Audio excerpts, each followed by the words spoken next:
We are taking a closer look at local oceanfront buildings and how they deal with the issues Tarek just mentioned. News for Jax reporter Joe McLean joining us live from Jacksonville Beach tonight. Joe, outside one of the tallest and oldest high-rise condo buildings there, where there's a repair project going on right now. There is, yeah, for the last 3 years, actually, at Ocean 14 condominiums back here. This is a 45-year-old building, and it's been seeing that spalling that Tarek just told you about. The owners here say because buildings like this, because they're so exposed to the elements of the ocean, it's almost as if time moves faster for these buildings. Scott Kelly is the president of the condo board for Ocean 14 condominiums in Jacksonville Beach. When news of the deadly collapse of the Champlain Towers South building reached him, he said his mind went straight to his building and the similarities between the two oceanfront high-rises. My heart stopped. I mean, because again, we're the same era. I mean, that building was built 1981. The building is of the same material construction that ours is. We're 76, so we're 5 years older. We face the same environment.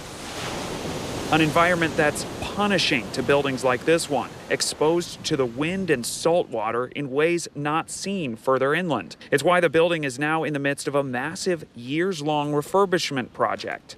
Kelly tells me the repairs on this building actually started back in 2018, the stripping away some of the concrete and replacing the rebar reinforcement. You can see where the workers are still stripping away on the north end of the tower here. What we do is we chip in, we have to take out the defective concrete, have to take out the defective rebar, replace that rebar, re-pour the concrete. And it's not just any concrete. Contractors tell me it's a material that sets about 10 times harder than what was poured in the 1970s. All the while, Kelly said, the project is being constantly inspected for safety. We have a building engineer, a certified engineer, who inspects each and every cut before we pour any concrete, when we place the rebar, to make sure it's been done to code, make sure it's been done correctly.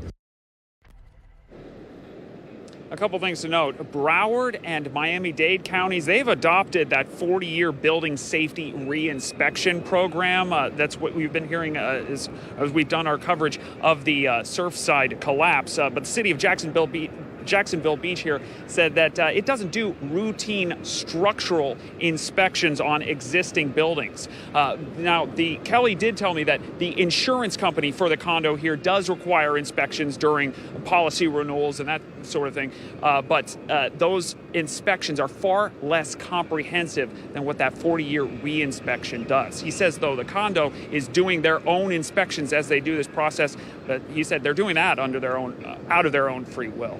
Reporting live, I'm Joe McLean, Channel 4, the local station.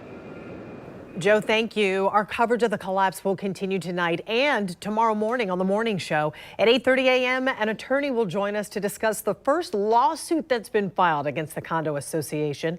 Then at 9:30 a.m., we'll talk to a local doctor about dealing with traumatic events. That's tomorrow on the morning show.